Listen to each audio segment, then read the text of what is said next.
E aí, turminha? Tudo bem? Tudo jóia? Espero que vocês estejam bem. Hoje nós vamos falar sobre clonagem. Clonagem nada mais é do que fazer cópias de seres vivos. Nossa, professor, nós vamos fazer cópias de seres vivos? Calma, vocês vão entender daqui a pouquinho. Tudo essa história começou com a ovelha Dolly, lá em 1996, há 24 anos. Esse foi o primeiro animal a ser clonado. Então eles pegaram uma célula, uma parte do corpo de uma ovelha e fizeram outra. Tá explicando bem simplificadamente. É assim que são feitos os clones. Mas os clones também podem ser naturais. Quando a gente conhece gêmeos idênticos, garanto que vocês devem conhecer algum. Os irmãos gêmeos idênticos, aqueles que são iguaizinhos, é como se um fosse o clone do outro. Eles têm a mesma informação vinda do papai e da mamãe, tá? E o que nós vamos fazer aqui, na verdade, é algo semelhante a uma clonagem, mas na verdade a gente chama de propagação vegetativa. Os vegetais muito facilmente podem ser clonados.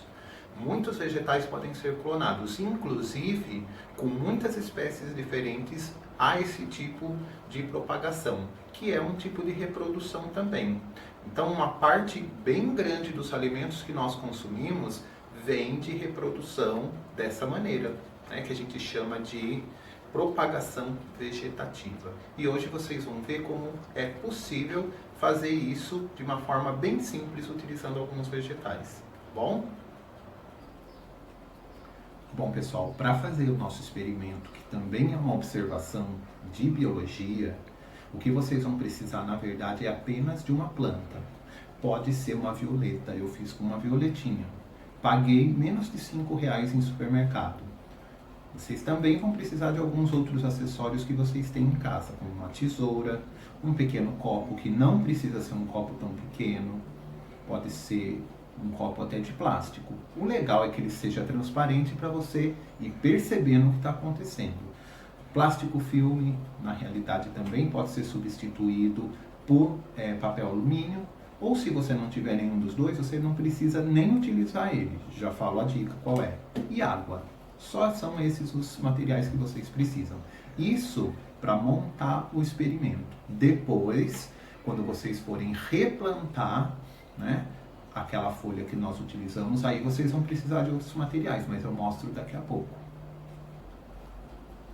Bom, pessoal, a primeira coisa que vocês vão fazer, pegar um copo pequeno, um copo plástico, ok? E vão colocar um pouco de água, e o ideal é que seja água filtrada. Não precisa pôr muito, tá? Vocês precisam colocar um pouquinho de água filtrada, tá? Água do filtro, a água que a gente beberia. E depois vocês vão pegar um pequeno pedaço de plástico filme e vão cobrir esse copinho, bom? Dessa maneira aqui, ó, vedando ele. Essa etapa é completamente dispensável. Se você não tiver o plástico, você pode apoiar a folha aqui em cima. O que não pode é a folha encostar na água. Só o pecíolo dela, só o cabinho dela é que pode encostar na água. Aí você pega a tesoura, né, e faz um pequeno furinho no meio.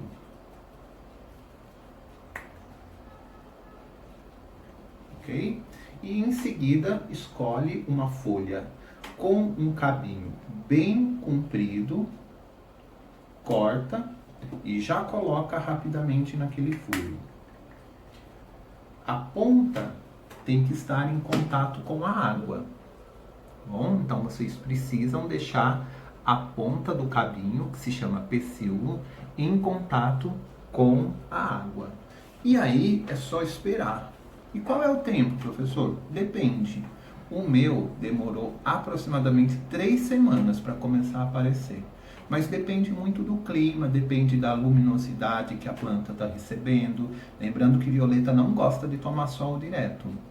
Ela gosta de sol indiretamente, ela gosta de claridade. Bom, então você deixa ela em um local, né, que tenha claridade, mas não sol direto. E de vez em quando troca a água.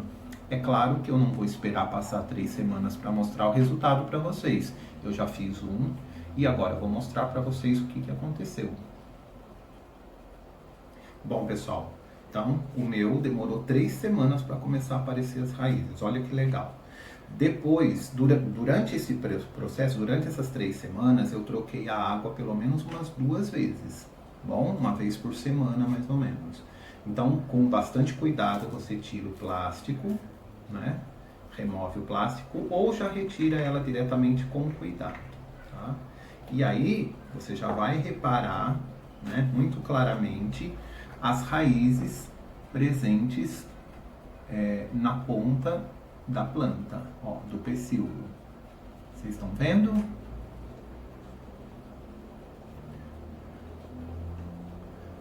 Por que aconteceu isso, né, gente?